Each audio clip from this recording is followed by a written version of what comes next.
മലയാളികൾക്ക് ഒരിക്കലും മറക്കാൻ കഴിയാത്ത നടിയുടെ മുഖമാണ് കനകയുടേത്. മമ്മൂട്ടി, മോഹൻലാൽ, മുകേഷ് എന്നിവരുടെ നായികയായി ഒട്ടേറെ സിനിമകളിൽ കനക അഭിനയിച്ചിട്ടുണ്ട്. ഒരു കാലത്ത് വെള്ളിത്തിരയിൽ തിളങ്ങി നിന്നിരുന്ന കനക വളരെ പെട്ടെന്ന് തന്നെ അപ്രത്യക്ഷയായി.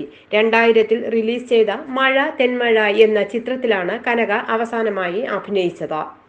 എന്നാൽ ഇന്നലെ നടി കനകയുമായി ബന്ധപ്പെട്ട ഒരു ഞെട്ടിക്കുന്ന വാർത്തയാണ് പുറത്തു വന്നത്.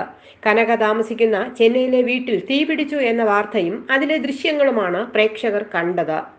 വീട്ടിൽ നിന്നും പുക ഉയരുന്നത് കണ്ടപ്പോൾ ആണ് അയൽവാസികൾ ഫയർഫോഴ്സിൽ വിവരം അറിയിച്ചത്.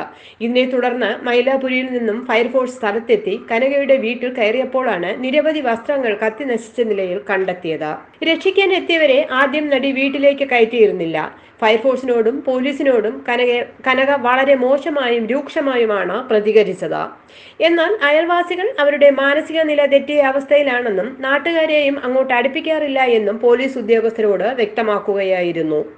തുടർന്നാണ് ഉദ്യോഗസ്ഥർ കനകയോട് കൂടുതൽ സൗമ്യമായി ഇടപെട്ട് വീടിന്റെ അകത്തേക്ക് കയറുകയും തീ അണയ്ക്കുകയും ചെയ്തത്. എന്നാൽ അപ്പോഴെല്ലാം പരസ്പര വിരുദ്ധമായ കാര്യങ്ങൾ സംസാരിക്കുകയും മുറ്റത്തുകൂടെ നടക്കുകയുമായിരുന്നു കനക എന്നുമാണ് തമിഴ് മാധ്യമങ്ങൾ റിപ്പോർട്ട് ചെയ്യുന്നത്.